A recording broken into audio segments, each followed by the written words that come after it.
ఎటువారు కావాలి? యథార్థంగా ఆరాధించేవారు. యథార్థంగా ఆరాధించేవారు అంటే 24వ వచనంలో కూడా ఉంది. ఎలా ఉంది? దేవుడు ఆత్మ కనుక ఆయన ఆరాధించేవారు ఆత్మతోనూ సత్యంతో. కాబట్టి ఈ ఉదయకాల సమయంలో దేవుడు మనల్ని ఎలా ఆరాధించాలని కోరుకుంటున్నాడు? ఆత్మతోనూ సత్యంతో ఆరాధించాలనుకుంటున్నాడు.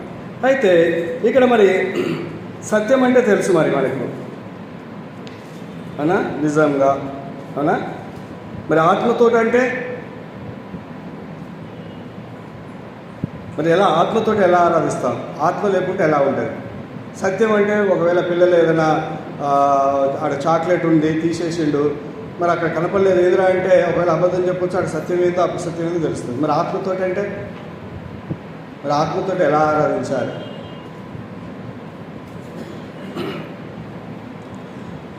అంటే ఏంటిది? ఆత్మతోనూ సత్యంతో దేవుడు ఆరాధించాలని కోరుకుంటున్నాడు. కాబట్టి ఇక్కడ చేరి వచ్చిన బిడ్డలంగా మనమందరం కూడా ఆయన రక్తంలో కడగబడి మందిరానికి చేర్చబడిన వారం, ఆయన ఆరాధించడానికి చేరి వచ్చిన వారం, అవునా? అయితే ఈ చేరి వచ్చిన మనల్ని మాత్రం ఎలా కోరుకుంటున్నాడు అంటే ఆత్మతోటి ఆయన ఆరాధించాలనుకుంటున్నాడు, సత్యంతో ఆరాధించాలనుకుంటున్నాడు. సత్యం అంటే తెలుసు, నిజంగా అంటే మనం చెప్పే మాటలు నిజమైనదిగా ఉండాలనే కోరుకుంటున్నాడు. సత్యం అంటే అది, అవునా? మరి ఏంటిది ఆత్మతోటి మనం ఏ విధంగా ఆరాధిస్తాం? అయితే ఆత్మ అనేది చూద్దాం. రోమిలకు రాష్ట్ర పత్రిక 8వ అధ్యాయము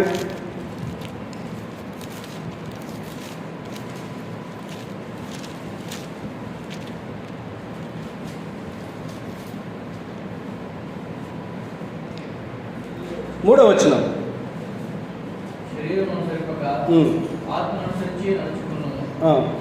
చాలు. అయితే ఇక్కడ మనకు కొంత క్లారిటీ వచ్చింది. ఏంటిది? ఆత్మకు ఇప్పుడు అది సత్యానికి వ్యతిరేకం అసత్యం, అవునా?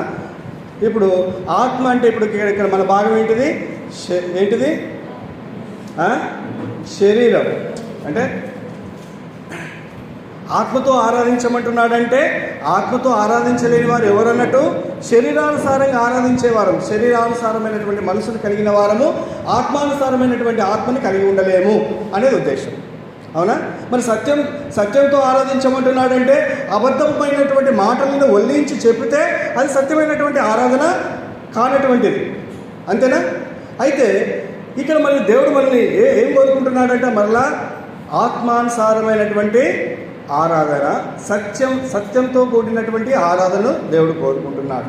అయితే మరి ఇక్కడ మనం చదివినటువంటి రోమిల పత్రికలో ఏంటంటే మనకు ఆత్మకు వ్యతిరేకమైనది ఏంటిదంటే శరీరమైనటువంటి మనసు. ఆత్మ మనసు లేకపోతే ఏముంటుంది? శరీర మనసు వస్తుంది, అవునా? ఇప్పుడు ఈ శరీరపు మనసు వస్తే శరీరపు మనసు ఎలా ఉంటుంది? శరీరపు మనసు దేవుడు మాత్రం ఆరాధనని ఆత్మానుసారంగా ఆరాధించాలని కోరుకుంటున్నాడు. కానీ మనుషులకు ఆత్మానుసారమైనటువంటి మనసు ఉండడానికి అవకాశం ఉంది, శరీరానుసారమైనటువంటి మనసు ఉండడానికి అవకాశం ఉంది. సత్యంకు సంబంధించినటువంటి బుద్ధి ఉన్నది, సత్యాన్ని చెప్పడానికి అవకాశం ఉంది, అసత్యాన్ని కూడా చెప్పడానికి కూడా అవకాశం ఉంది. లేదందామా ఉన్నది. కాబట్టి మనకు చీకటి వెలుగు, మంచి చెడు లాగానే ఇవి రెండు కూడా సంబంధం కలిగినటువంటి. అయితే మనము ఈ యొక్క ఉదయకాల సమయంలో ఒక 3 తలంపులు నేను మీ మధ్య తీసుకురావాలనుకుంటున్నాను. యెహోషువ గ్రంథము శరీరానుసారంగా ప్రవర్తించేవారు. యెహోషువ గ్రంథం 7వ అధ్యాయము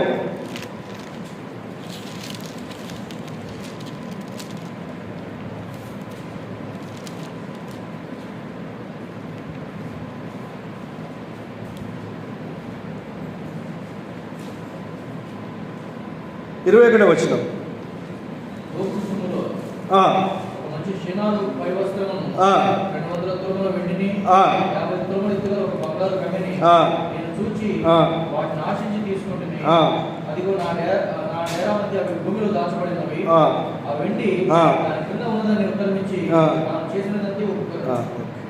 ఏం చేసినాడంట ఆకాన్, అవునా? ఇక్కడ మొత్తం చెప్పను, మనకు టైం ఉండదు కాబట్టి. ఆకాను అనే ఒక వ్యక్తి దేవుడు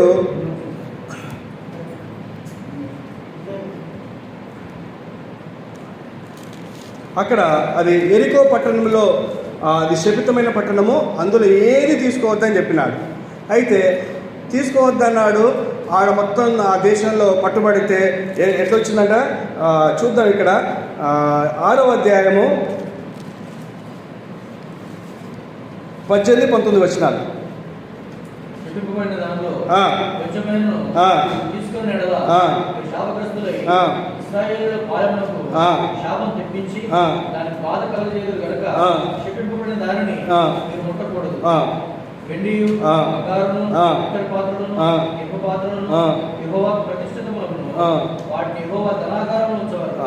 అయితే ఇక్కడ పట్టబడినటువంటి సొమ్ము ఏమేమి ఉన్నాయంట? వెండి ఉంది, బంగారం ఉంది, ఇత్తడి పాత్రలు ఉన్నవి, ఇనుప పాత్రలు ఉన్నవి. ఇవన్నీ కూడా ఎవరికి ప్రతిష్ఠిత చేయమంటున్నాడు దేవుడు? ఎవరికి ఏమంటున్నాడు? దేవుని ధనాగారంలోనికే తీసుకురండి, దీంట్లో ఈ సొమ్ములో మాత్రం మీరు ఏది తీసుకోవద్దని చెప్పిండు. అవునా? కానీ ఈ వ్యక్తి మాత్రం మనం చదువుకున్న ప్రకారంలో 7:21 వచ్చిన ఏం చేసినాడంట? దాచుకొనేను, దాచబడి ఉన్నవి దాచుకొనేను. ఏం చేసినాడంట? దాచుకొనేను. ఏం చేసినాడు? దాచుకుంటూ వచ్చినాడు. అవునా? ఈ దాచుకున్నటువంటి పరిస్థితిని బట్టి ఈ యొక్క వ్యక్తి ఏం చేయబడుతూ వచ్చినాడు? 25వ వచనం.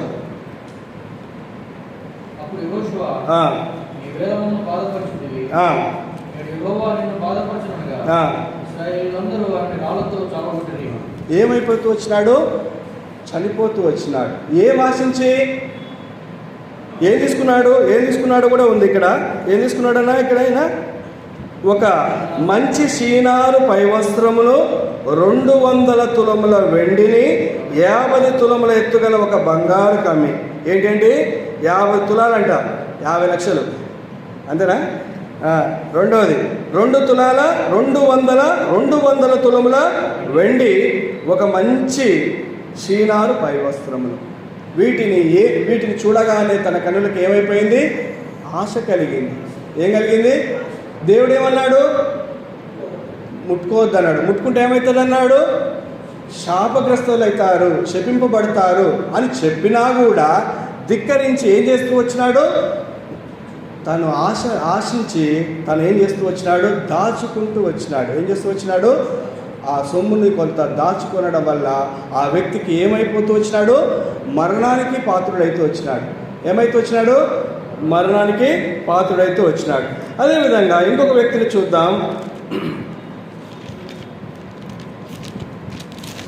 2వ రాజుల గ్రంథం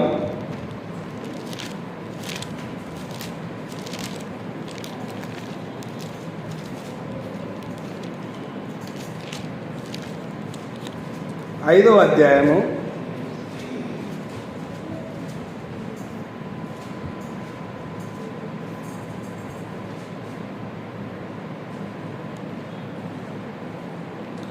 20వ వచనం.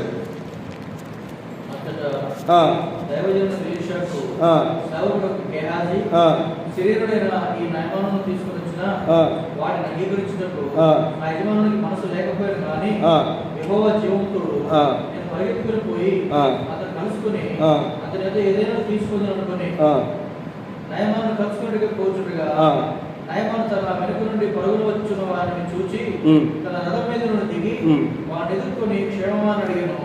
అతడు క్షేమమే అని చెప్పి నా యజమానుడు నా చేత వర్తమానం పంపి ప్రవక్తల శిష్యులు 2 యవనులు ఎఫ్రాయిము మన్యం నుండి నా ఎదురు ఇప్పుడే వచ్చారు కనుక నీవు వారి కొరకు 2 మణుల వెండి 2 దుస్తుల బట్టలను దయచేయమని సెలవిస్తున్నాడు అన్నాడు.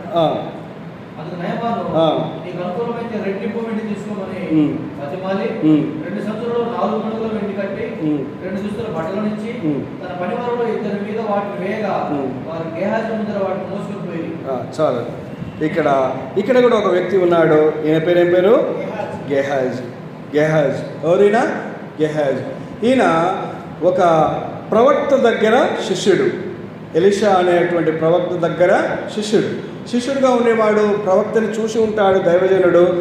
ఆ దైవజనుడి యొక్క ప్రార్థన జీవితం, ఆ దైవజనుడి యొక్క నిత్యము జరుగుతున్నటువంటి మా దైనందిక పరిస్థితులు రోజు నిత్యం చూస్తున్నాడు. అలా చూస్తున్న వ్యక్తి కూడా ఇక్కడ వేటి కోసం ఆశపడుతూ వచ్చినాడు? ఏమేమి తీసుకున్నాడంట? ఏమన్నాడు? 2 మణుగుల వెండి, 2 మణుగుల వెండికి 2 మణుగుల వెండికి దుస్తులకు తన జీవితాన్ని ఏం చేస్తూ వచ్చినాడు? అమ్ముడు పోతూ వచ్చినాడు, కోల్పోతూ వచ్చినాడు. అవునా? దాని ద్వారా ఏమైనా మేలు జరిగిందా అంటే చూద్దాం. 27వ వచనం.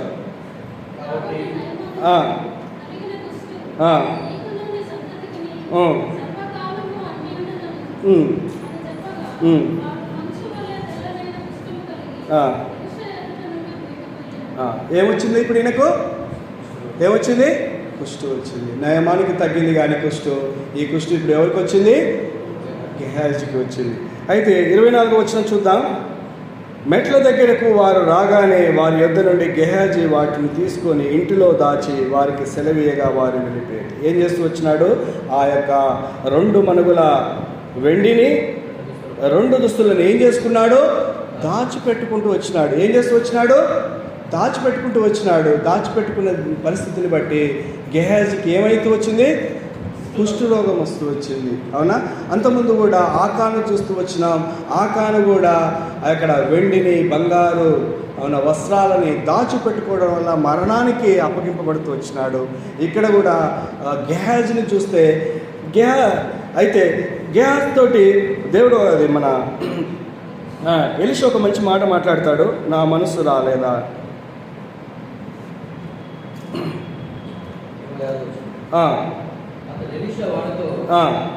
మనుషుడు తన రథం దిగి నేను ఎదుర్కొన్నప్పుడు తిరిగి వచ్చినప్పుడు ఆ మనసు నీతో కూడా రాలేదా? ద్రవ్యమును, వస్త్రములను, ఒలివ చెట్ల తోటలను, ద్రాక్ష తోటలను, గొర్రెలను, ఎడ్లను, దాస్యలను సంపాదించుకున్నప్పుడు ఇది సమయమా? అయితే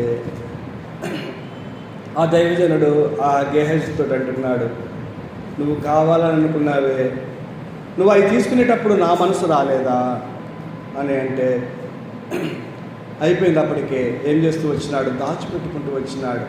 దాచిపెట్టుకుంటే తెలియదులే అనుకున్నాడు. నేను ఇంట్లో పెట్టుకున్నాను, ఈ దైవజనుడికి ఎలా తెలుస్తుందిలే అనుకున్నాడు. కానీ ఈ దాచిపెట్టుకొని తన మధ్యకి ఏమీ తెలియని వ్యక్తిగా వచ్చినాడు. అయినప్పటికీ దైవజనుడు అడుగుతూ వచ్చినాడు, ఏమయ్యా గెహాజీ అంటే, ఇంకేముంది, శిక్ష వస్తూ వచ్చింది. కాబట్టి ఆ శిక్ష ఏంటిది? నయమానికి తప్పించబడినటువంటి శిక్ష ఇప్పుడు ఎవరికి పడుతూ వచ్చింది? గెహాజీకి పడుతూ వచ్చింది. ఇది 3వ భాగంగా చూద్దాం. అపోస్తుల కార్యంలో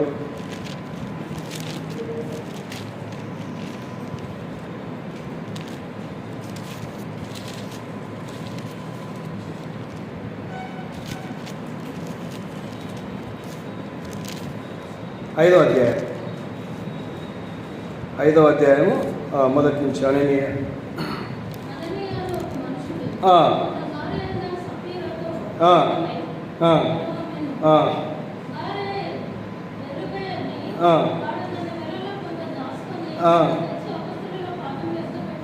చాలు. ఇక్కడ కూడా ఒక భార్యాభర్తలు ఇద్దరున్నారు. ఆదిమ సంఘము.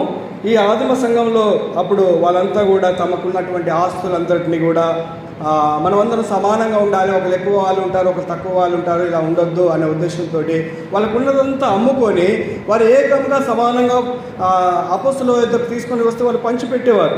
అయితే ఈ క్రమంలో భార్యాభర్తలు ఉన్నారు, అననీయ, సప్పీరా.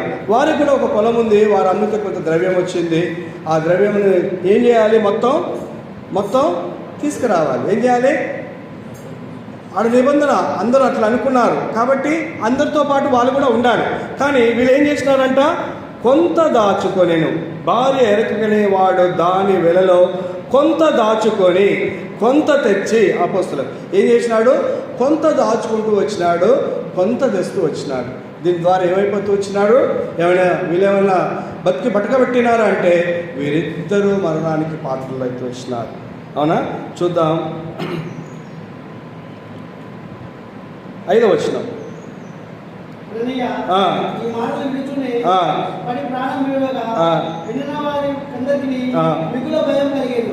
ఏమైపోతూ వచ్చినాడు? మరణానికి అప్పగింపబడుతూ వచ్చినాడు. ఈనాడు ముగ్గురు జీవితాలను ఈ ఉదయకాల సమయంలో చూస్తూ వచ్చినాం. ఒకరు ఆకాను దాచుకుంటూ వచ్చినాడు. దాచుకోవడం వల్ల తన జీవితాన్ని నష్టపరుచుకుంటూ వచ్చినాడు. రెండో వ్యక్తిగా చూస్తున్నాం గెహాజీ కూడా తన దాసునికి తెలియకుండా, తన యజమానికి తెలియకుండా దాచుకుంటూ వచ్చినాడు. అది దేవునికి వ్యతిరేకమైనది కాబట్టి దాన్ని బట్టి తన జీవితం నష్టానికి, కుష్ఠుకి పాత్రుడైతూ వచ్చినాడు. మూడో వ్యక్తిగా చూస్తున్నాం అననీయ సఫియా. ఈ కుటుంబం కూడా దేవునికి వ్యతిరేకముగా వీరు ఏం చేస్తూ వచ్చినారంట. ఇక్కడ ఒక భాగం రాసి ఉంటుంది, చూద్దాం. దేవుణ్ణి వీరు ఏం చేసినారు అనేది 3వ వచనం.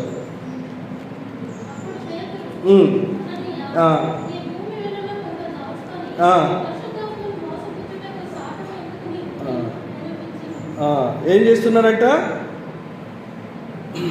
పరిశుద్ధాత్మని మోసపుస్తున్నారు. ఎవరు మోసపుస్తున్నారు? వారికల్లా వారు మోసపుచ్చుకుంటున్నారు అనుకుంటున్నారు, కానీ దేవుణ్ణి మోసపుచ్చుతున్నారని వారికి అర్థం కానటువంటి విషయంగా ఉంది. అందులోనే చివరిలో ఉంటుంది, దేవునితో, నువ్వు మనుషులతో కాదు దేవునితోనే అబద్ధం ఆడుతుంది. వీళ్ళు చేసినటువంటి కార్యం ఎలాంటిది అంటే, వీరు మేము కొంత దాచుకున్న మా సొమ్మేగా అనుకుంటున్నారు, కానీ ఈ దాచుకోబడింది ఏంటిది అంటే దేవుని పరిశుద్ధాత్మని మోసపుచ్చేదిగా ఉంటుంది, దేవునితో అబద్ధం ఆడేదిగా ఉంటుంది. కాబట్టి ఈ ఉదయకాల సమయంలో దేవుడు మనల్ని ఏం కోరుకుంటున్నాడు అంటే, ఇలా మనము చదివినటువంటి యోబు 31వ అధ్యాయము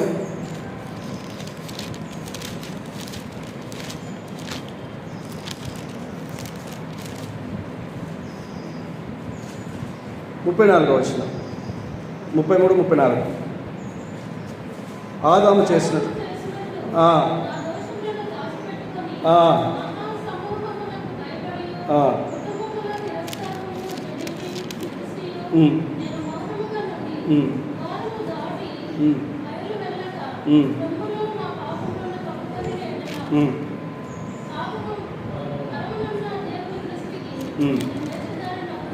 ఈ ఉదయకాల సమయంలో దేవుడు కూడా మనల్ని ఏం కోరుతున్నాడంటే, మన హృదయంలో అయితే నా పాపమును కప్పుకొని ఎడల పరమునున్న దేవుని దృష్టికి నేను ఏమవుతాను?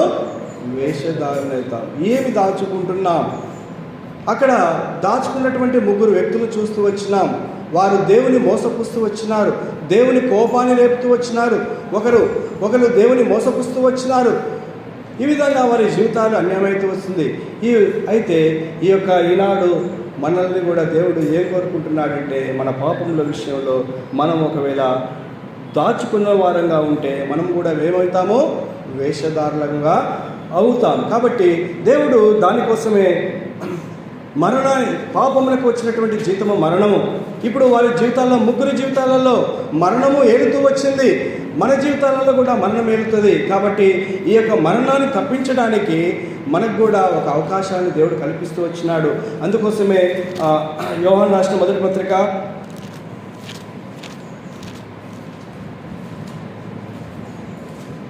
1వ అధ్యాయము 9వ వచనం.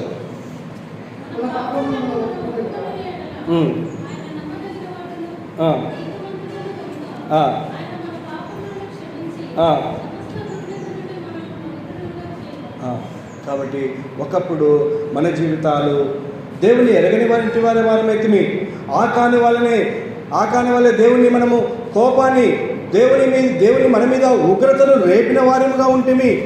అదేవిధంగా గెహాజీలాగా మన జీవితాన్ని దేవుని మనసుకు మనం దూరం చేసుకుని ఉంటిమి. అదేవిధంగా అననీయలాగా పరిశుద్ధాత్మను మోసపుచ్చిన వారంగా ఉంటిమి. ఇలాంటి మనలకు కూడా మన పాపములను బట్టి మనకు కూడా శిక్షకు పాత్రులము, ఒకప్పుడు పాత్రులము.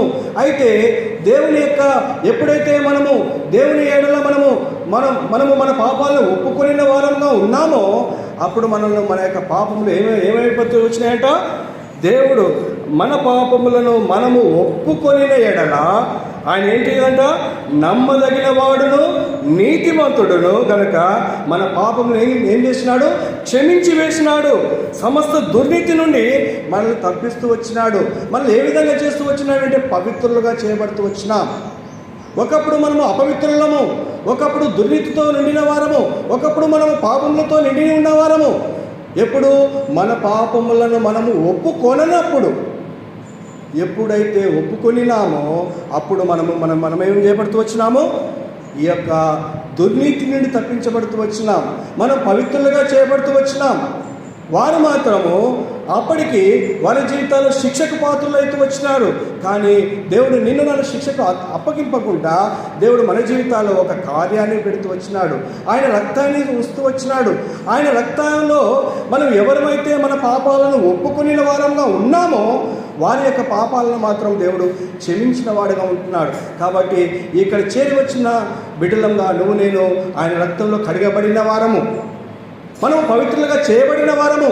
మనకు ఇప్పుడు ఏమాత్రం కూడా మనం దుర్నీతిలో లేము, మనం నీతిమంతులుగా తీర్చబడుతూ వచ్చినాం. అది మనకు దేవుడు ఇచ్చినటువంటి ఉచితమైనటువంటి కృప. చూద్దాము సామెతల గ్రంథము, మన పాపములు మనం ఒప్పుకునే ఎడల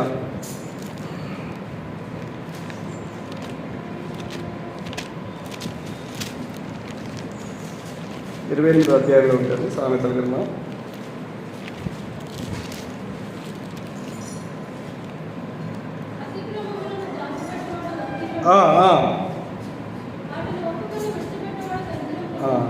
అయితే ఒకప్పుడు మనము కనికరము పొందలేని వంటి వారంగా ఉంటేమి, ఎందుకంటే మన పాపములు మనము దాచిపెట్టుకుని మన అతిక్రమలను మనం దాచిపెట్టుకునే వారంగా ఉన్నాం. మనము వాటిని ఒప్పుకోలేదు. ఒప్పుకోవడం సరే కాదా, వాటిని విడిచిపెట్టడం కూడా చేయలేదు. ఒప్పుకోవడం చేయలేదు, విడిచిపెట్టడం చేయలేదు. ఆయన కనికరంలో మనం లేనై ఉంటిమి. కానీ ఎప్పుడైతే మనము యేసు ప్రభుని నమ్ముకొని విశ్వసిస్తూ వచ్చినామో ఆయన మన పాపము ఒప్పుకున్నప్పుడు మనం పవిత్రులుగా చేయబడుతూ వచ్చినాం. అంత మాత్రమే కాదు, వాటిని ఒప్పుకొని విడిచిపెట్టడం ద్వారా కూడా మనకేమవుతుంది? ధన్యకరమైనటువంటి జీవితంలోనికి మనం ప్రవేశించినాం. ఎలాంటి జీవితంలోకి ప్రవేశించినాము? ధన్యకరమైనటువంటి జీవితంలోనికి ప్రవేశించినాం. ఒకప్పుడు మనకి ధన్యకరమైనటువంటి జీవితం లేదు, మన పాపంలోతోనే ఉండి ఉంటిమి. అయితే రెండవ మెట్టుగా మనల్ని పవిత్రులుగా చేయడమే మాత్రమే కాదు, మనల్ని ఒక ధన్యకరమైనటువంటి జీవితంలోకి దేవుడు మారుస్తూ వచ్చినాడు. మూడవదిగా చూద్దాం, రోమీయులకు రాసిన పత్రిక 8వ అధ్యాయం 1వ వచనం.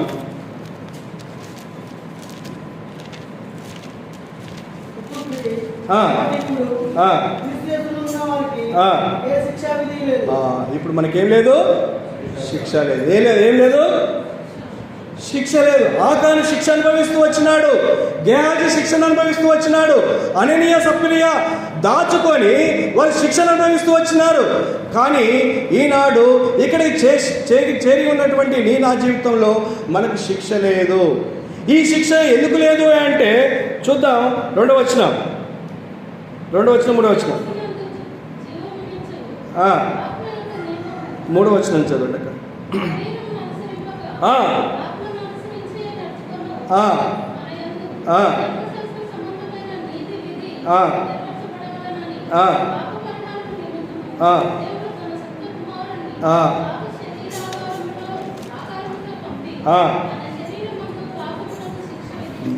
ఎందుకు నీకు నాకు శిక్ష దేవుడు తీసివేసినాడంటే తన కుమారుని ఎలా పంపినాడట? ఎలా పంపినాడట? పాప శరీర ఆకారంతో పంపినాడు. దేవుని ఆకారం పోగొట్టుకొని ఎలా వచ్చినాడట? ఎవరి కోసం వచ్చినాడు? ఇక్కడ చేరినటువంటి నీ కోసం, నా కోసం. కాబట్టి ఒకప్పుడు మనము పవిత్రులు కానటువంటి వారము, వర్ధిల్లినటువంటి జీవితం లేనటువంటి వారము. మూడవదిగా శిక్షకు పాత్రులుగా ఉన్నటువంటి జీవితము. అలాంటి నా జీవితంలో 3 అంతల అనుభవం ఇస్తూ వచ్చినాడు. మనల్ని పవిత్రులుగా చేస్తూ వచ్చినాడు. ఏం చేస్తూ వచ్చినాడు? పవిత్రులుగా చేస్తూ వచ్చినాడు. మనం కూడా పాపులమే, ఒకప్పుడు అపవిత్రులమే, మనం కూడా పాపమును దాచుకున్న వారమే. కానీ మనం ఎప్పుడైతే ఆయన రక్తాన్ని చేరి ఉన్నామో అప్పుడు మన యొక్క పాపములు ఏమైపోతూ వచ్చినాయి? దుర్నీతి నుండి తప్పించబడుతూ వచ్చినాయి. అందువల్లనే మనం పవిత్రులుగా చేయబడుతూ వచ్చినాం. రెండవదిగా మనము ఒప్పుకొని వాటిని విడిచిపెట్టడం ద్వారా మనము వర్ధిల్లేటటువంటి జీవితంలోకి వచ్చి ఉంటున్నాం. మూడవదిగా ఆయన మనకు తండ్రికి కుమారునికి వేసిన శిక్షను బట్టి మనకు రావాల్సినటువంటి శిక్ష యావత్తు కూడా తొలగింపబడుతూ వచ్చింది. కాబట్టి ఈ ఉదయకాల సమయంలో ఇంకను ఒకవేళ ఇక్కడ మనము స్టార్టింగ్లో చెప్పుకున్నట్టు శరీరానుసారంగా ఆరాధిస్తే అది దేవుడు అంటే ఆరాధన కోరుకోవట్లేడు, ఆత్మానుసారమైనటువంటి ఆరాధన కోరుకుంటున్నాడు. కాబట్టి శరీరానున్నటువంటి ఆరాధన అంటే శరీరానుసారమైనటువంటి మనసు 3 విషయాలు ఉన్నవి. ఒకసారి చూద్దాము. 5వ వచనం.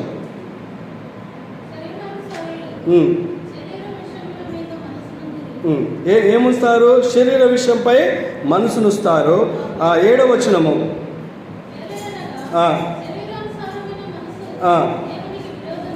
దేవునికి విరోధమైనది. 8వ వచనం. 8వ వచనం. దేవుని సంతోషపరచనేరరు. ఇంకోటి కూడా ఉంటుంది, చూద్దాం.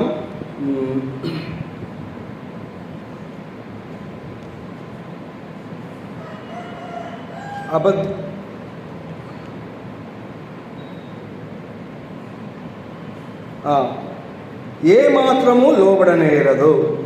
అది దేవుని ధర్మశాస్త్రముకు లోబడదు. అది దేవుని ధర్మశాస్త్రముకు లోబడదు, ఏ మాత్రమును లోబడనేరదు. కాగా శరీర స్వభావం గల వారు దేవుని సంతోషపరచనేరరు. ఎలా ఉంటామో మనము? విరోధమైనటువంటి స్వభావం, విరోధమైనటువంటి జీవితం కలిగిన వారంగా ఉంటాం. దేవుని సంతోషపెట్టలేనటువంటి వారంగా ఉంటాం. అలాంటి స్థితిలోనే ఉన్నారు ఆకాను, గెహజీ, అననీయ. దేవుని వాళ్ళు సంతోషపెట్టలేదు, దేవుని వారు బాధపెట్టిన వారు వీరు మాత్రమే. ఎవరు వారు అంటే వారు శరీరానుసారమైనటువంటి ఆరాధన కలిగిన వారు, శరీరానుసారమైనటువంటి మనసుని కలిగి వారి జీవితాలకు నష్టాన్ని తెచ్చుకున్న వారు. అందుకోసమే దేవుడు ఈ సమయంలో మళ్ళీ ఏం కోరుకుంటున్నాడు? ఆత్మానుసారమైనటువంటి ఆరాధన కోరుకుంటున్నాడు. ఆత్మానుసారమైనటువంటి ఆరాధన కోరుకుంటున్నాడు. ఇంకొక విషయం ఏంటిది?